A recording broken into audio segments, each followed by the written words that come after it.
যে ব্যক্তি এশার নামাজের পর 10 বার, ফজরের নামাজের পর 10 বার সূরা ইখলাস পড়ে, আল্লাহ রাব্বুল আলামিন তার জন্য জান্নাতে একটা ঘর বানায়।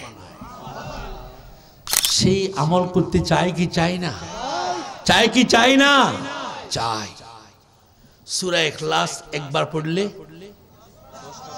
2 বার পড়লে, 3 বার পড়লে, মাশাআল্লাহ আলহামদুলিল্লাহ। এই আমলটা করবেন, এই আমলটা করবেন। যে ব্যক্তি এশার নামাজের পর 10 বার, ফজরের নামাজের পর 10 বার সূরা ইখলাস পড়ে, আল্লাহ রাব্বুল আলামিন তার জন্য জান্নাতে একটা ঘর বানায়।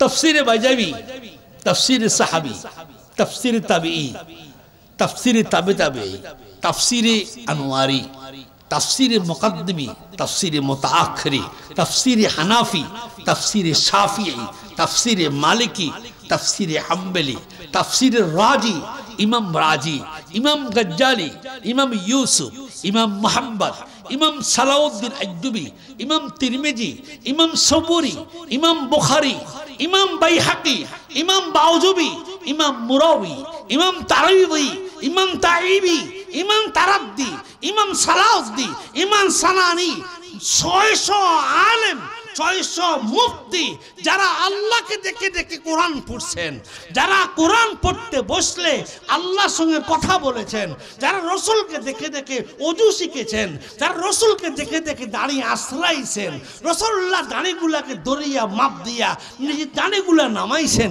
তারা তাফসীর লিখছে। তাফসীরের ভিতরে লিখছে আল্লাহ পাক এই 10 বার সূরা ইখলাস পড়ার কারণে আল্লাহ জান্নাতে একটা বাড়ি বানাবে।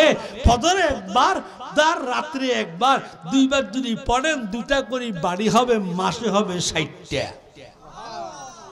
কয়টা? 60টা বাড়ি হবে।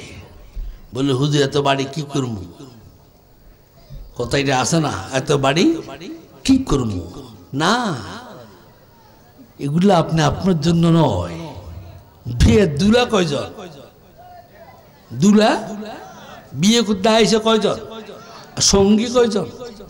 300 400। গেটে এত ফুল, সকলের জন্য না, দুলার জন্য।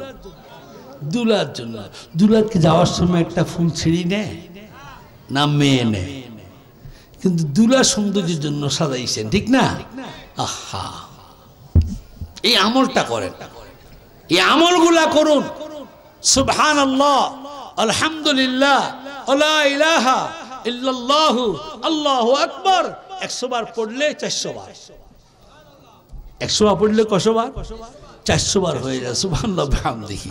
এগুলা করিয়া করিয়া, আরে ভাই দুনিয়া করতে না করে না আল্লাহ, দুনিয়ায় করো, আখিরাতে করো। তো দুনিয়া তো তোমার, আখিরাত তোমার। দুনিয়া তো তুমি, আখিরাত তুমি থাকবে।